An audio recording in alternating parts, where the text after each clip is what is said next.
Aurélien n'avait que 10 ans lorsqu'il se retrouva seul dans les rues de Douala. Ses souvenirs de la maison étaient flous, effacés par le temps et les larmes. Il se souvenait d'une nuit particulière, une nuit où son père et sa mère avaient murmuré des mots qu'il n'arrivait pas à comprendre. Le lendemain matin, ils étaient partis, le laissant avec quelques vêtements et un peu de nourriture. Depuis, Aurélien n'avait plus jamais revu sa famille. Les premiers jours dans la rue furent les plus durs.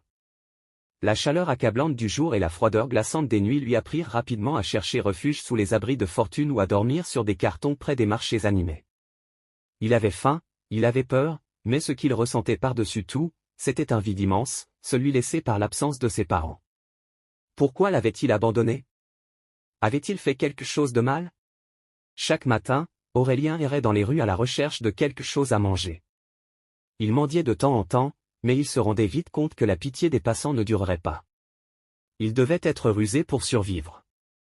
Au fil du temps, il se lia d'amitié avec d'autres enfants des rues. Ils formaient une petite bande, s'entraidant pour voler de la nourriture ou trouver des endroits plus sûrs pour dormir. Ces enfants devinrent sa nouvelle famille.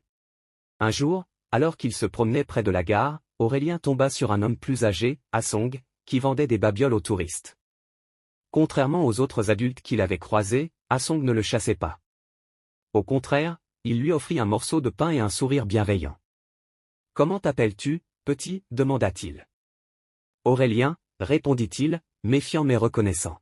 Asong, lui-même autrefois un enfant des rues, voyait en Aurélien un reflet de son propre passé.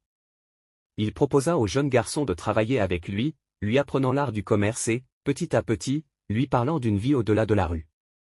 Sous son aile, Aurélien commença à entrevoir un avenir. Il savait lire et écrire grâce aux quelques années d'école qu'il avait pu faire avant l'abandon, et Asong l'encourageait à reprendre ses études à temps partiel.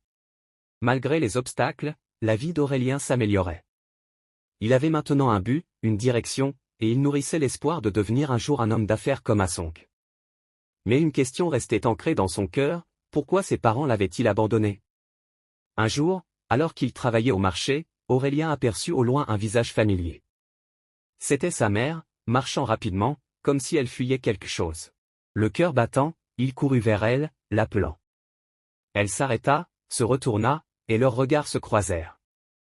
Pendant une longue seconde, le temps sembla s'arrêter. Mais au lieu de l'accueillir avec joie, sa mère tourna les talons et s'enfuit. Ce moment déchira Aurélien, mais il comprit enfin. Il n'était pas responsable de leur départ. Ils avaient leurs propres raisons, des raisons qu'il ne comprendrait peut-être jamais pleinement. Avec cette réalisation, Aurélien choisit de ne plus vivre dans l'ombre de cet abandon. L'histoire d'Aurélien n'était pas finie. Il était encore jeune, mais déjà plein de sagesse. Il savait qu'il devait tracer son propre chemin.